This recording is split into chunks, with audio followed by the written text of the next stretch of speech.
Hello friends. तो कैसे हैं आप सब? आई होप सब अच्छे होंगे। जिंदगी में टेंशन ही टेंशन है, फिर भी इन लोगों पर मुस्कान है, क्योंकि जब जीना हर हाल में है तो मुस्कुराकर जीने में क्या नुकसान है।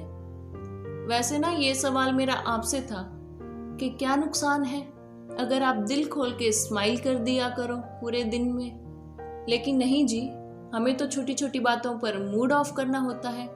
और अगर हमसे कोई पूछ ले और क्या हाल है, तो जवाब में हमें यही बोलना होता है, बस जी कट रही है। और वो क्या कहते हैं, पूरा का पूरा ब्रह्मांड है ना, पूरा का पूरा यूनिवर्स है, वो एक्चुअली जो हम करते हैं, जो हम कहते हैं, उसका रेप्लिकेट करता है। तो क्या खुलकर हंसने के लिए टैक्स देना पड़ता है? इसलिए अगर सामने से भी कोई स्माइल कर रहा होता है तो हम यही सोचते हैं कि जरूर इसको मुझसे कोई मतलब होगा, तभी आज सवेरे सवेरे इतनी ब्रॉड स्माइल दी जा रही है। लेकिन नहीं, कई लोगों की आदत होती है कि किसी को भी ग्रीट करें या फिर कोई बात नहीं भी है फिर भी वो लोग स्माइलिंग फेस रखते हैं। हाँ, बिकॉज उन्हें पता होता है जब एक सेकंड के लिए स्टिल फोटोग्राफ के लिए स्माइल करते हैं तो हमारी फोटो अच्छी आती है। तो अगर जिंदगी में अपने दिन की शुरुआत या फिर जिससे भी हम मिलें, अगर हम उसे कुछ और नहीं भी दे सकते तो एटलीस्ट एक स्माइल तो दे ही सकते हैं। शायद हो सकता है अगले इंसान का दिन बन जाए, अपना तो बनना ही होता है ना। अगर आपको याद हो तो शायद आपने भी इस तरह की गेम्स खेली होंगी छोटी छोटी, जिसमें दूसरे जो इंसान को आपको कुछ ऐसा करके उसको हंसी दिलवानी होती है, या फिर जिसे कहते हैं ना, उसकी आंखों में आंखें डाल के ये देखना होता है कि वो पहले पल के झपकाएगा या आप पहले पल के झपकाओगे, और जो पहले पल के झपका लेता है वो हार जाता है। या फिर कभी अजीब अजीब तरह के फनी फेसेस सामने वाले के लिए बनाना, और सामने वाले को ये इंस्ट्रक्शंस होती हैं कि उसने एकदम सीरियस रहना है, हंसना नहीं है, और अगर वो हंस दिया इट मीन्स वो हार गया। याद आया? मैंने तो खेली हुई है। वैसे लाइफ में भी इस तरह की सिचुएशंस होती है ना, जब सामने वाला इंसान बहुत कोशिश करता है या फिर कई बार बिना कोशिश के भी कुछ ऐसी सिचुएशंस क्रिएट कर देता है जब हमें गुस्सा आने लगता है ना। और अगर हमने गुस्सा आ जाता है इट मीन्स हमारा पेशेंस लेवल बहुत ही कमज़ोर है, और अगर हमें गुस्सा नहीं आता इट मीन्स सही रास्ते पर जा रहे हैं जी। बहुत टाइम पहले की बात है, एक इंसान एक गांव में रहता था।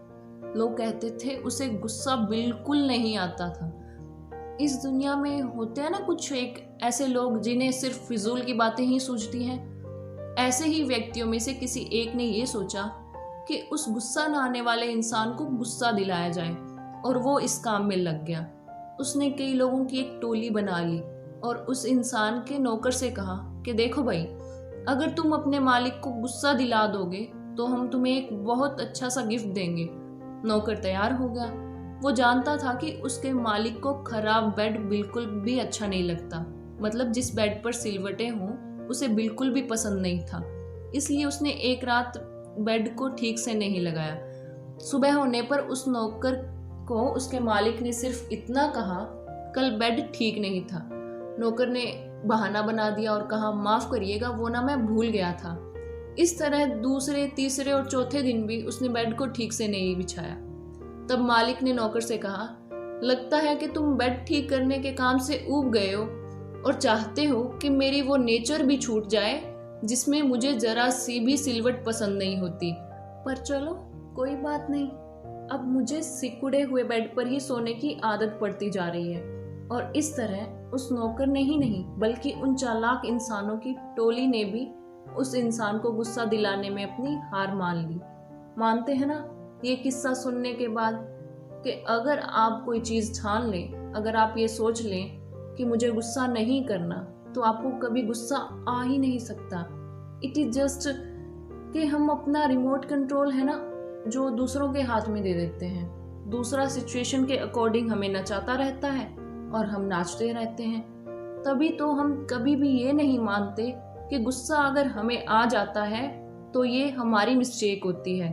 हम हमेशा यही कहते हैं, फलाने ने मुझे गुस्सा दिलवाया, इसकी गलती थी। नहीं, हम तो एकदम ठीक ठाक जा रहे थे। सो जब भी लाइफ में ऐसी सिचुएशन आए तो खुद को याद दिलाते रहिए कि हमें गुस्सा नहीं करना है और स्माइल करके आगे निकल जाइए।